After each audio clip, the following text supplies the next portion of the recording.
आज सकाळपासून एका जबाबदार वर्तमानपत्रात आणि काही प्रसार माध्यमांमध्ये काही गोष्टी आलेल्या आहेत ज्या अधिकृतपणे पक्षाने राष्ट्रवादी काँग्रेस पक्ष शरदचंद्र पवार अधिकृतपणे कुठल्याही चॅनलशी किंवा कुठल्याही वर्तमानपत्राशी पक्ष बोललेला नाही। पक्षाच्याबद्दल पक्षाच्या धोरणांबद्दल जी काही भूमिका वर्तमानपत्रात किंवा चॅनल्सवर आली ती सूत्रांच्या थ्रू आलेली आहे। फिजिकली ऑफिशियली कुठलंही स्टेटमेंट हे राष्ट्रवादी काँग्रेस पक्ष शरदचंद्र पवारांनी केलेलं नाही।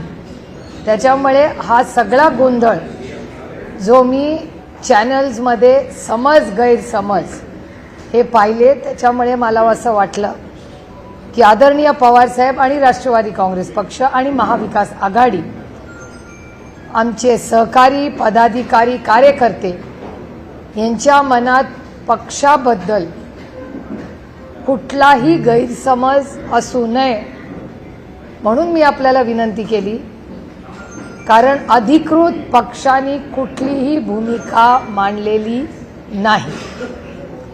त्यामुळे तुम्हाला मनात जे प्रश्न असतील ते मन मोकळेपणे तुम्ही मला विचारावे आणि जे ऑन कॅमेरा आहे तेच वास्तव आणि सत्य आहे।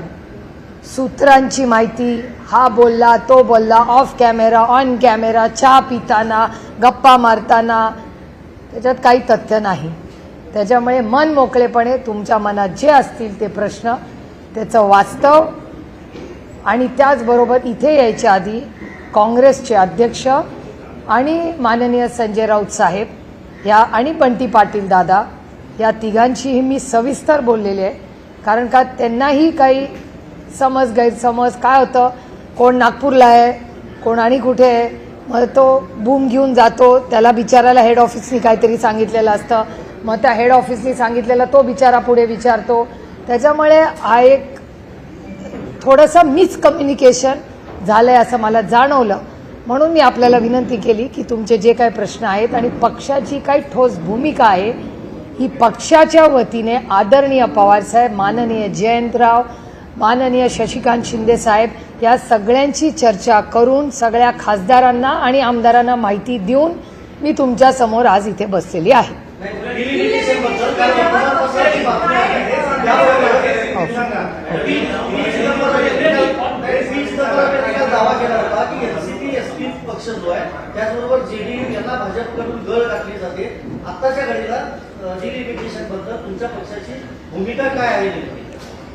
एकतर बिल आलेलं नाही आमच्याकडे नवीन, त्याच्यामुळे नवीन बिल आल्याशिवाय बिलबद्दल मी कशी बोलणार।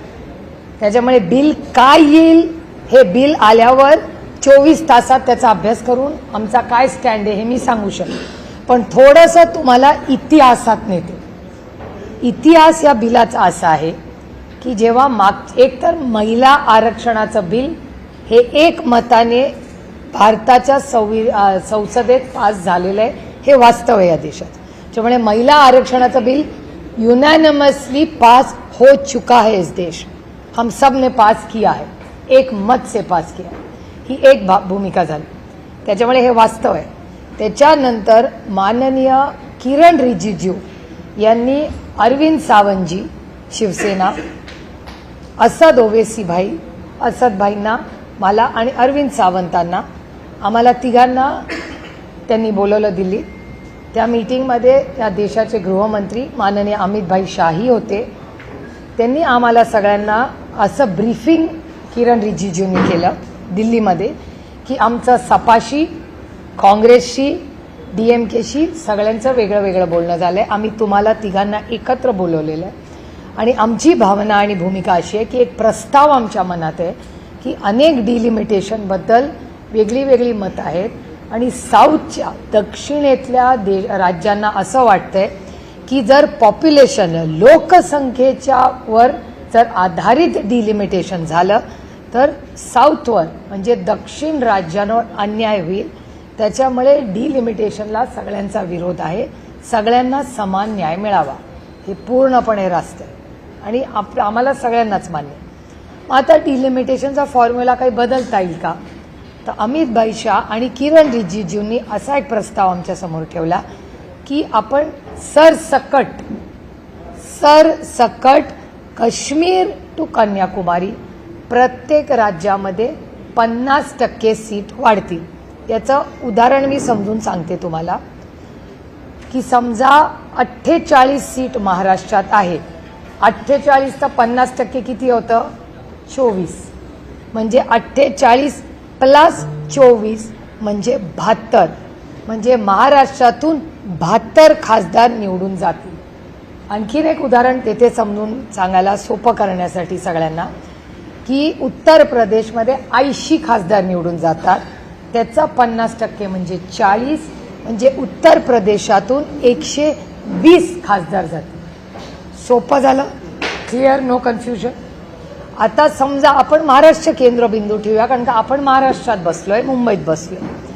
72 खासदारांमध्ये पहिलं SC ST ला आरक्षण द्यायचं. त्याच्यात 3 सीट जातात हिशोबाप्रमाणे. 3 सीट गेल्या 72 मधल्या, एकूण 70 राहिल्या. एकूण 70 मधल्या 33% आरक्षण जाणार, त्या महिला जाणार. राहिल्या 48 ज्या ओपनला राहतील. Any confusion, any questions? मगच पुढच्या टप्प्यात जाते. तर हा 50% सरसकट देशात वाढ आली तर कुणाचा विरोध आहे का? तेव्हा मी स्वतः, शिवसेना स्वतः असं दोघेची आम्ही सगळ्यांनी सांगितलं हा लोकसंख्येपेक्षा हा जास्त योग्य आम्हाला वाटते. आम्ही इंडिया अलायन्समध्ये चर्चा करतो आणि मग तुम्हाला सांगतो. मी स्वतः त्या इंडिया अलायन्सच्या मीटिंगमध्ये गेले. हा प्रस्ताव अमित भाई शाहनी आम्हाला बोला. आमचं ऑब्जेक्शन होतं की आम्हाला सगळ्यांना एकत्र बोलवा. तुम्ही सपाला, तृणमूलला, काँग्रेसला असं वेगळं वेगळं बोलू नका. जे करायचं आहे, जर चांगला प्रस्ताव असेल, मनात काही दुसरं नसेल तर मग आम्हाला इंडिया अलायन्सला एकत्र का नाही बोलत? म्हणून खडगे साहेबांच्या नेतृत्वाखाली आम्ही एक पत्र लिहिलं सरकारला की बाबा जो काही प्रस्ताव आहे हा आम्हाला बरा वाटतोय, करायचा असेल कारण का डिलिमिटेशनचं बिल ह्या वर्षी ड्यू आहे. त्याला काही टाईमलाईन नाही पण साधारण अनेक वर्षानंतर एक टाईमलाईन नंतर डिलिमिटेशन होतं. तर ते 2026 मध्ये करायचं असेल तर एक चर्चेनी गुणागोविंदाने ते व्हावं. कुठल्याही राज्यावर अन्याय होऊ नये म्हणून हा प्रस्ताव आला. माझं स्वतःचं DMK, तृणमूल, सपा सगळ्यांशी बोलणं झालं, काँग्रेसशी बोलणं झालं आणि मोठी हा प्रस्ताव जेव्हा आला तेव्हा आम्ही सगळे म्हणलो की इंडिया अलायन्सच्या माध्यमातून आपण या सगळ्याचा विचार करायला हरकत नाही कारण का कुठल्याच राज्यावर ह्याच्यात काही अन्याय होत नाही असं दिसतंय. पण हे करत असताना डिलिमिटेशनचा प्रोसेस काय असेल, म्हणजे मतदारसंघ जर बदलायचे झाले तर तुम्ही कसे बदलणार, त्याचा फॉर्म्युला काय, तर याचं उत्तर सरकारकडे नव्हतं. मग सरकारने बिल आलं. बिल आणल्यावर आम्हाला धक्का बसला कारण का मला स्वतःला वाटलं होतं की ते 50% त्याच्यात लिहिलेलं असेल. बिलमध्ये कुठेही 50%चा उल्लेख देखील नव्हता. तुम्ही संसदेची चर्चा जर काढून बघितली, आम्ही सविस्तर त्याचा उल्लेख आमच्याही भाषणात केला आहे आणि माननीय अमित भाई शाहचं ऑन रेकॉर्ड पार्लमेंटमध्ये संसदेत स्टेटमेंट आहे की 50%ची अट माझी घालायची तयारी आहे. 1 तास हाऊस बंद करूया, मी बिलाचा प्रस्ताव करतो. नंतर ना हाऊस बंद झालं ना नवीन बिल आलं आणि बिलचं काय झालं हे तुम्ही सगळ्यांनी पाहिलेलं आहे.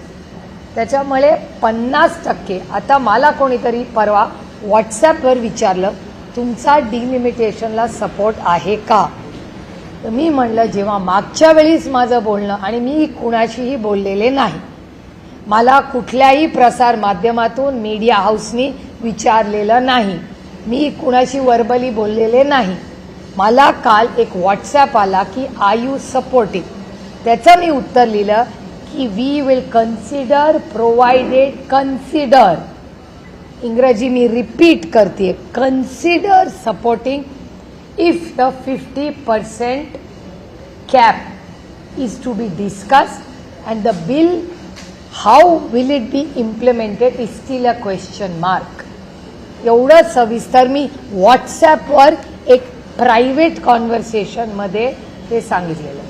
आता प्रायव्हेट कॉन्व्हर्सेशन्सच्या जर बातम्या होत असतील तर मग आता आजपासून तुमच्याशी प्रायव्हेट व्हॉट्सॲपवर का बोलायचं का नाही हा पण प्रश्न झाला. कारण का एक तुम्ही मला प्रश्न विचारला तो मैत्रीत मी त्याचं तुम्हाला उत्तर दिलं. ती बातमी होणार असेल तर आजपासून मी तुम्हाला जेव्हा बोलीन on record off record WhatsApp मी असं समजीन की तो कॅमेरा चालू आहे. कारण का ती व्हॉट्सॲप ठीक आहे आमचा खूप गांभीर्याने काम करणारा पक्ष आहे त्याच्यामुळे व्हॉट्सॲपवर आम्ही धोरणं नाही ठरवत. बिल तर हातात आलं पाहिजे. मी सपोर्ट करायला माझ्या हातात बिल तर असलं पाहिजे. बिलच आलेलं नाही सपोर्टचा विषयच येत नाही. पण जुन्या बिलमध्ये काय होतं याची चर्चा जरूर झाली आहे. मी आजही जेव्हा राऊत साहेबांशी बोलले तेव्हा राऊत साहेबांनी मला हे सांगितलं की हो सुप्रिया तू म्हणलीचे बरोबर आहे. मी उद्धवजींशी बोललो. आम्ही अरविंद सावंतांनाही बोलून घेतलं. अरविंद सावंतांनी कन्फर्म केलं की सुप्रिया सुळे, असद ओवेसी, अरविंद सावंत, अमित शहाजी आणि किरण रिजिजू अशी मीटिंग दिल्लीत झाली का तर झाली. ती ऑफिशियलच मीटिंग होती. ती आम्ही काँग्रेसला सांगितली की ऑफकोर्स सांगितली. आणि मी आजही जेव्हा हर्षवर्धन सपकाळांना बोलले मी काँग्रेससाठी बोललेलेच नाही. तुम्ही दाखवा आज सकाळपासून मी कॅमेरावर काँग्रेसने हा निर्णय घेतलाय. मी आत्ता पहिल्यांदा बोलते आज मीडियाशी. त्याच्यामुळे आज सगळ्या गोष्टी ज्या आहेत तिचं storm in a tea cup. मला वाटतं त्या खिडक्या बंद करा म्हणजे आवाज येणार. त्यामुळे राष्ट्रवादी काँग्रेस पक्ष शरदचंद्र पवार डिलिमिटेशनच्या बाबतीत जर गरज असेल तर सरकारने प्रस्ताव द्यावा. 50% जो कॅप आहे तो जर सगळ्या इंडिया अलायन्सची आम्ही चर्चा करू आणि योग्य आणि लोकप्रतिनिधी आणि मायबाप जनतेच्या हिताचा असेल तर आमची कुठल्याही विधेयकाला चर्चा करायची तयारी आहे. कारण काही लोकशाही आहे. मी 3 JPCजवर आत्ता आहे.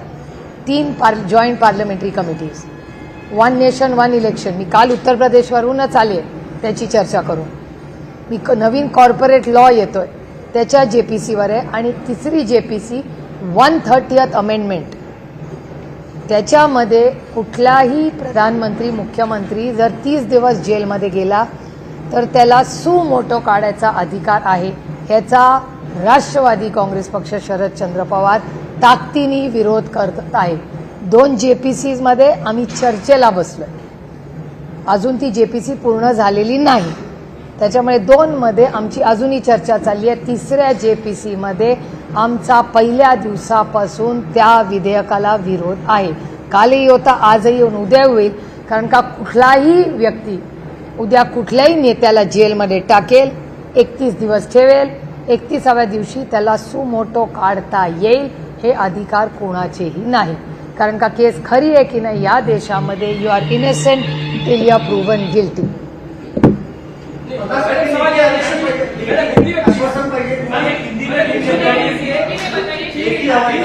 मला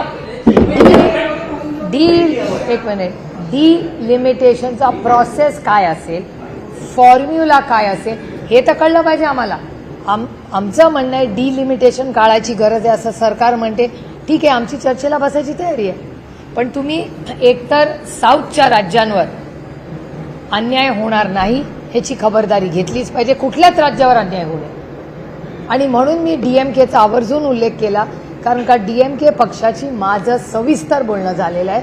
आणि 50% सीट जर वाढणार असतील तर DMK ह्याचा विचार करायला, मी हो म्हणलेले नाही, विचार करायला आपण सगळे इंडिया अलायन्समध्ये बसूया. ही DMKची लाईन मी स्वतः ऐकलेली आहे. त्याच्यामुळे त्यांच्या ह्या सगळ्यांबरोबर चर्चा करूनच इंडिया अलायन्स एक मताने निर्णय घेईल. असं झालं त्याच्या आधी ना 50%चं आलं ना फॉर्म्युला आला आणि विधेयक पडलं. आणि त्याच्यामुळे नवीन विधेयक आमच्याकडे आलेलं नसल्यामुळे आम्ही विधेयकावर कसं बोलणार.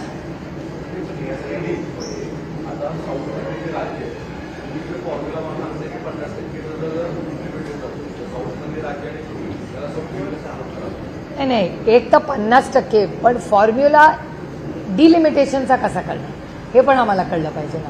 आता तुम्हाला आठवत असेल तर आसाममध्ये तुम्ही जर बघितलं तर आसाममध्ये गौरव गोगोईंचा मतदारसंघाची चीरफाड करून टाकली.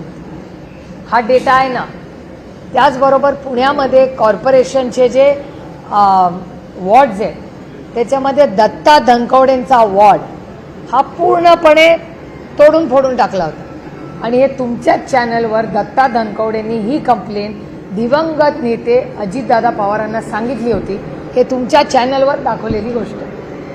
तर पुणा म्युन्सिपल कॉर्पोरेशनमध्ये तोडलेले फोडलेले वॉर्ड, आसामच्या इलेक्शनमध्ये तोडलेले फोडलेले मतदारसंघ, त्याच्यामुळे काळजी वाटणं साहजिक आहे ना. डिलिमिटेशन व्हावं नाही व्हावं, 50% वाढवावं, काय फॉर्म्युलाची चर्चा तर झाली पाहिजे नाही का. सशक्त लोकशाहीमध्ये चर्चा तर झाली पाहिजे आणि प्रस्तावच आला नाही. त्याच्यामुळे प्रस्ताव नाहीच आला म्हटल्यावर आम्ही बोलणार कसं त्याच्यावर.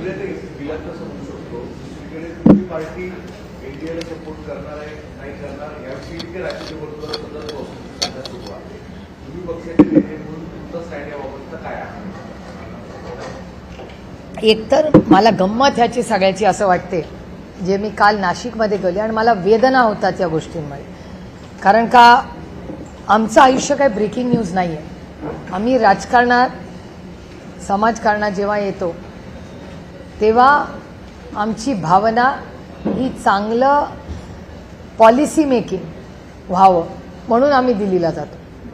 म्हणजे मी स्वतः खासदार का झाले याचं कारण मला असं वाटलं की चांगली पॉलिसी मेकिंगचं काम आपण करावं, विधेयकांवर चांगलं काम करावं आणि विधेयकांवर सोडून बाकी सगळीच चर्चा आमच्याबद्दल होती. एक तर आम्हाला आधी काँग्रेसमध्ये मर्ज केलं, मग आम्हाला बीजेपीत मर्ज केलं, त्याच्यानंतर सेनेत मर्ज केलं.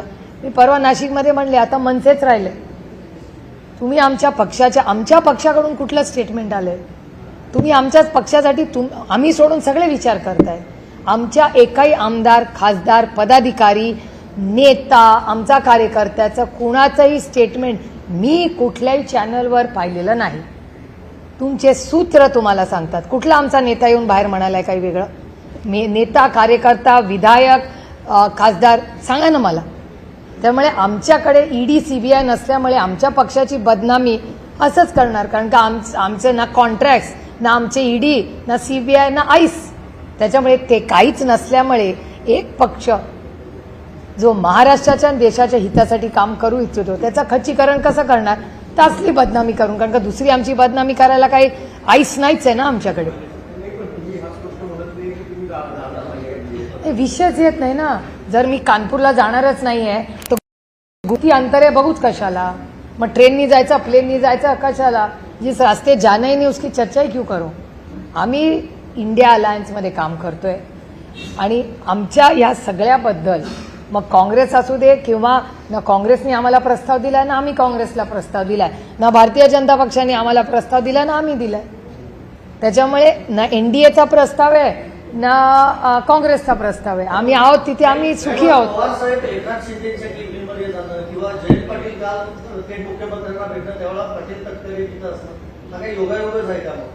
एक मिनिट. पवार साहेब कॅबिनमध्ये जाणं हा योगायोगच आहे. कारण का ते चालत गेले. आता it's really a boring story. तुम्हाला वेळ असेल आणि त्याला व्ह्युअरशिप असेल तर सांगते. पवार साहेब चालत गेले यांनी असेंब्लीमध्ये आणि मी थोडीशी लेखीच्या ह्यानी नेहमी जरा एजवर असते. कारण का माझं म्हणणं असतं तुम्ही जास्त चालू नका, जास्त एक्झर्शन करू नका वगैरे वगैरे. आणि ते ओव्हर इंडिपेंडंट असल्यामुळे ते हात करून म्हणतात तू गा बस, तुला काय कळत नाही.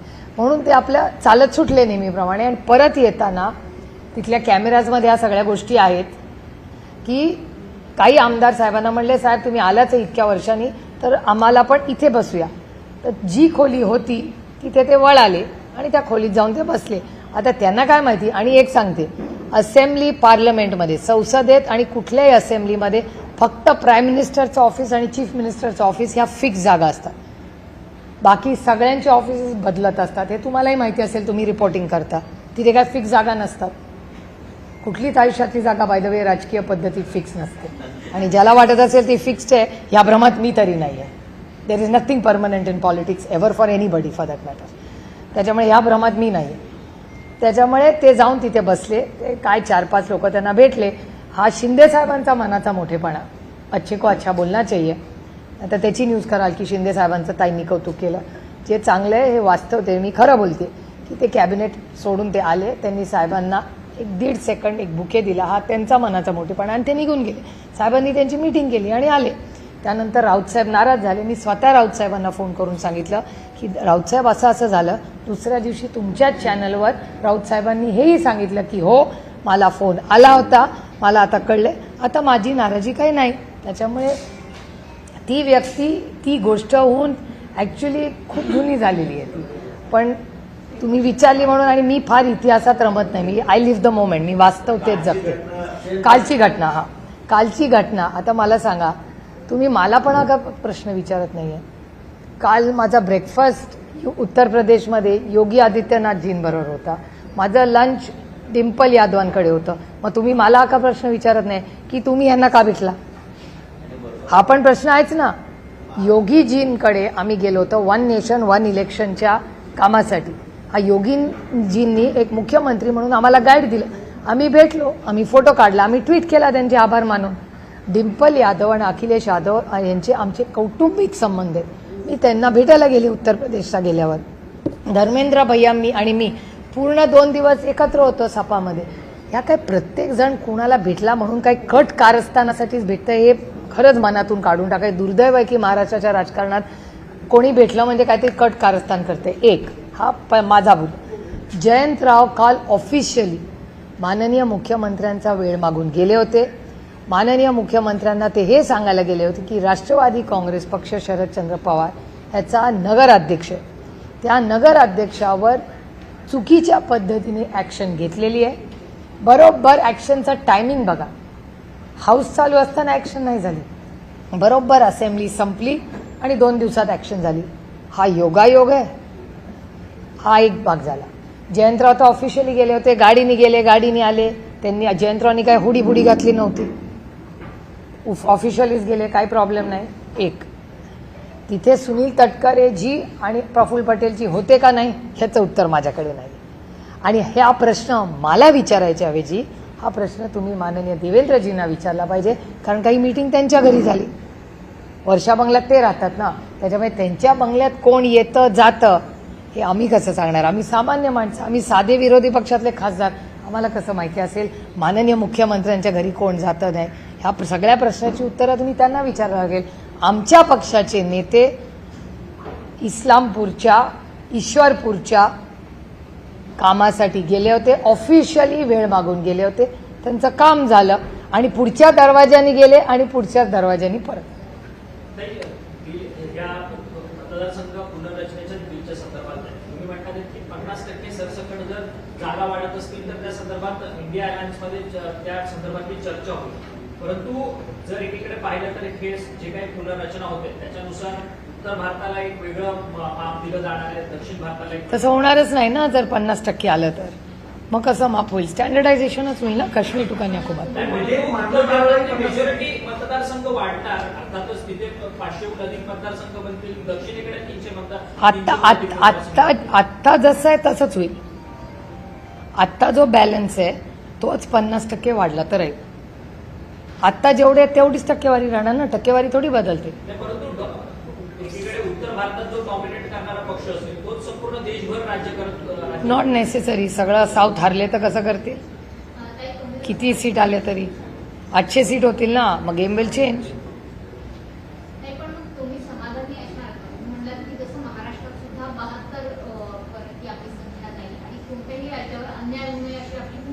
क्लिअरली. पण त्याच्याबरोबर एक तर प्रस्ताव तर येऊ द्या. मागच्या वेळेस आम्हाला बोलवलं मीटिंगमध्ये पण बिलमध्ये आलंच नाही, म्हणून आम्ही बिलला विरोध केला. म्हणजे आम्हाला बोलून सांगितलं एक आणि बिलमध्ये प्रिंटमध्ये आलं नाही. आता आपण जे बोलतो ते बिलात यायला पाहिजे ना. काँग्रेसचा या संपूर्ण 50%ला जर विरोध असेल चर्चा तर मग तुम्ही काँग्रेस सोबत राहणार की नाही? आम्हाला बिल आल्याशिवाय मी बोलणार नाही. बिल आल्याशिवाय मी कसं बोलणार? कारण का इम्प्लिमेंटेशन कसं करणार हा पण एक मोठा मुद्दा आहे ना. कारण का जर सीट असतील तर त्या सीटमध्ये फॉर्म्युला काय असेल त्याचं क्लॅरिफिकेशन केंद्र सरकारला आम्हाला द्यायला लागेल.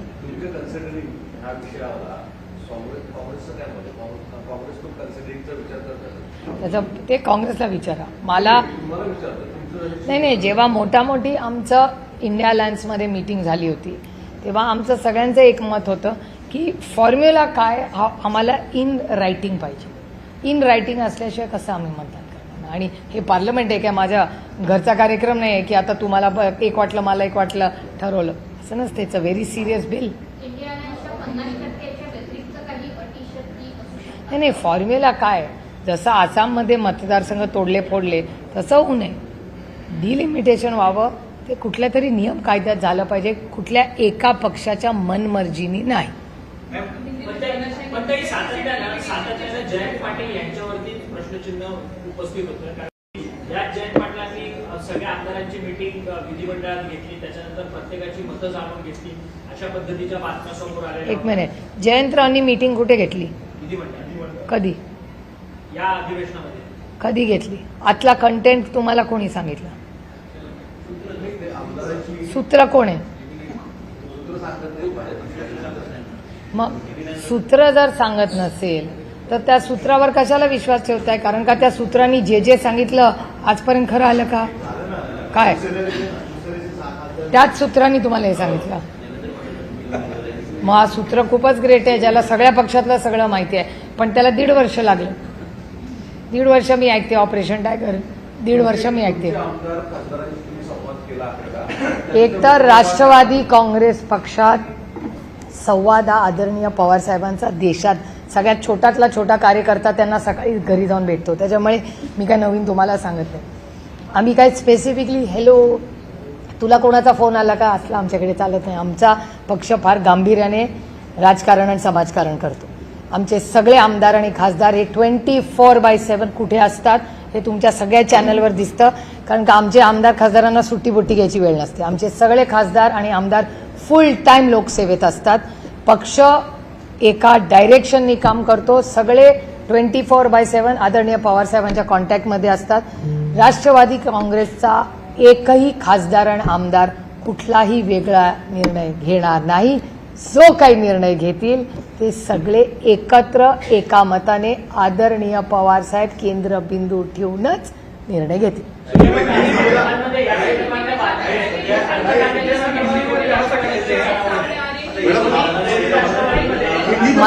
मराठी मराठी जय महाराष्ट्र. पहिलं मराठी संपू दे.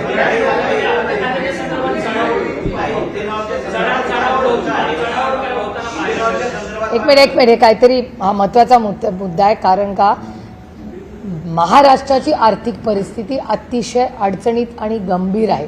त्याच्यामुळे त्यांचा अर्थचा एक प्रश्न विचार. तुमचा पक्ष सत्तेत जाणार या सगळ्या माध्यमांमध्ये बातम्या येतात आणि त्याच्यामध्ये पण महत्वाची गोष्ट अशी की जयंतराव यापूर्वी देखील जयंत पाटील सर यापूर्वी देखील या राज्याचे अर्थमंत्री राहिलेले आहेत. त्यामुळे अर्थखातं सध्या अर्थखात्यावरतूनच त्या राष्ट्रवादीमध्ये चढाओढ आहे आणि ही राष्ट्रवादी देखील चढाओढ करते अर्थखात्याची. अशा प्रकारच्या माध्यमांसमोर बातम्या येतात. त्यामुळे पक्ष इंटरेस्टेड आहे का सत्तेत जाण्याकरता या खात्याच्या संदर्भात? मला गंमत वाटते. गेले 12 वर्ष माझा तुम्ही शपथविधी घेताय बरोबर ना? 12 वर्ष करताय की नाही माझा शपथविधी तुम्ही? हे मी नाही, तुमचा डेटा काढून बघा. सुप्रिया सुळेंचा शपथविधी आहे आणि माझं डिपार्टमेंट पण तुम्ही अनाऊन्स करता. बिचाऱ्या मोदीजींना तेवढा तरी अधिकार द्या माझं डिपार्टमेंट ठरवायचा. त्याच्यामुळे ह्या सगळ्या ज्या स्पेक्युलेशन अर्थ खात्याचा तो विषय माननीय देवेंद्रजींचा अंतर्गत विषय ना. मुख्यमंत्री ठरवतो कुणाला काय द्यायचं. हा प्रश्न मला विचारायच्या ऐवजी हे सगळे जे काल रात्रीची मीटिंग वर्षामधली त्याच्यात कोण होतं कोण नव्हतं अर्थ खातं हे सगळे प्रश्न मी नाही याची उत्तरं देऊ शकत. याची उत्तरं फक्त आणि फक्त या राज्याचे माननीय मुख्यमंत्री देऊ शकतात.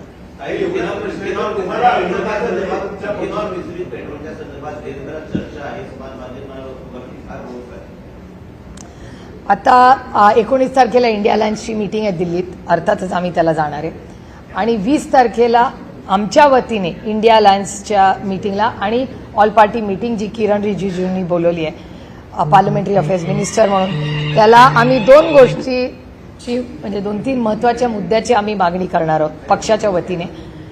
म्हणजे इंडिया अलायन्सच्या मीटिंगमध्ये पण मागणी करणार आहोत आणि पार्लमेंटरी अफेअर्स मिनिस्ट्रीमध्ये पण मागणार. एक मध्ये हा जो पाण्याचा प्रश्न आणि शेतकऱ्यांचं मोठं आव्हान राज्यात आणि देशात ह्याच्यावर एक सविस्तर चर्चा देश पातळीवर झाली पाहिजे. एक त्याच्यानंतर दुसरं म्हणजे पिण्याचं पाणी शेतीचं पाणी एक जेनरिक चर्चा आणि सरकारचा काय प्लॅन आहे ह्याच्यासाठी हा पहिला मुद्दा. दुसरा मुद्दा, आज जगामध्ये जी परिस्थिती झाली, आपण अनेक भारतीय पुणेकर गमावले या युद्धात. तर ह्याच्यासाठी इकॉनॉमिक केंद्रबिंदू ठेवून काय विचार करते भारत सरकार.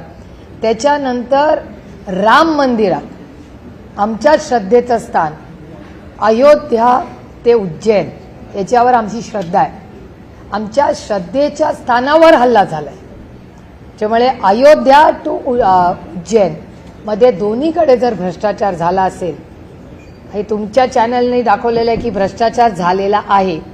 काँग्रेस राष्ट्रवादीवर ह्याच भारतीय जनता पक्षाने टोकाची भूमिका घेतली होती. आमचे अनेक नेते जेलमध्ये टाकले, असे आरोप झाले आणि आता ते मंत्रिमंडळात आहेत. म्हणजे ज्यांना भारतीय जनता पक्षाने जेलमध्ये टाकलं ते आज मंत्रिमंडळात आहेत.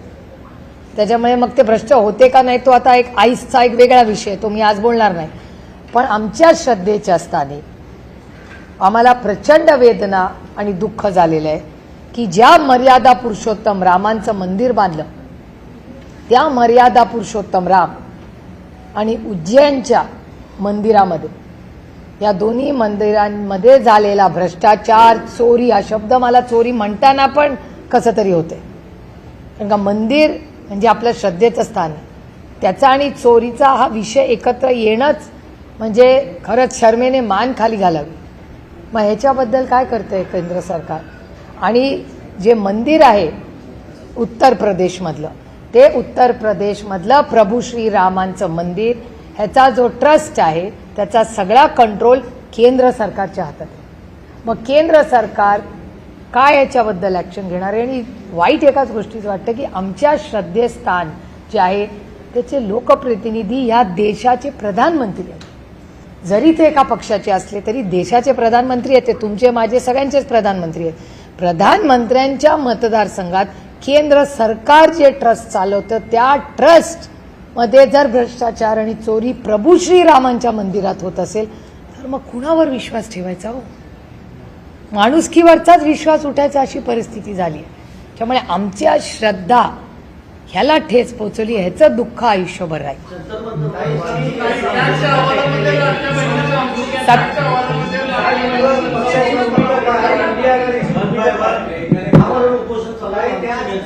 मी आमच्या पक्षाच्या वतीने आम्ही आमचे जे स्पोक्सपर्सन आहेत, दिल्लीचे अध्यक्ष आहेत, ते ऑलरेडी तिथे जाऊन आले आहे. आणि 17 तारखेला मी स्वतः दिल्लीला जाणार आहे. माझी JPCचा रिपोर्ट आहे, फायनल रिपोर्ट, तेव्हा मी स्वतः जंतर मंतरला जाणार आहे.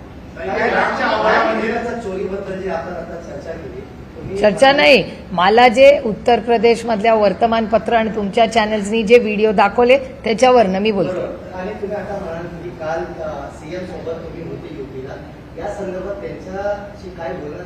नाही, कालची चर्चा वन नेशन वन इलेक्शन बद्दल होती. काल स्पेसिफिक ऑल पार्टी डेलिगेशन होतं, 25 खासदार होते, CM, दोन्ही DCM, त्यांचे स्पीकर, लीडर ऑफ ऑपोजिशन, या सगळ्यांची एक मोठी मीटिंग होती काल लखनौला. आणि त्या मीटिंगमध्ये वन नेशन वन इलेक्शन व्हावं का नाही व्हावं ह्याच्यावर त्यांच्या पक्षाची काय स्टँड आहे त्याच्याबद्दलची ती चर्चा होती.